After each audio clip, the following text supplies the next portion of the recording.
निवडणुकीच्या पार्श्वभूमीवर उपमुख्यमंत्री एकनाथ शिंदे यांनी दिलीप सोपान यांच्या उमेदवारीबाबत विश्वास व्यक्त केला। दिलीप सोपान 8व्यांदा निवडून येणार आणि झालेली चूक आम्ही दुरुस्त करू असे ते म्हणाले। मतदारांचा विश्वास आणि विकास कामांच्या जोरावर विजय निश्चित असल्याचा दावा त्यांनी केला। मागील काही घडामोडींमुळे झालेल्या त्रुटी सुधारण्याचा निर्धारही त्यांनी व्यक्त केला। कार्यकर्त्यांनी एकजूट ठेवून प्रचाराला गती द्यावी असे आवाहन त्यांनी केले। या वक्तव्यामुळे स्थानिक राजकारणात उत्साहाचे वातावरण निर्माण झाले आहे।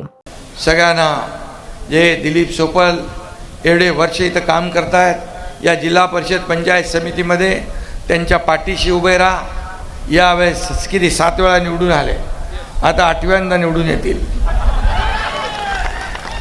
8व्यांदा निवडून येतील, 100% येणार। आणि मागच्या वेळेस काय झालेली चूक ती दुरुस्त करू आपण, बरोबर आहे ना?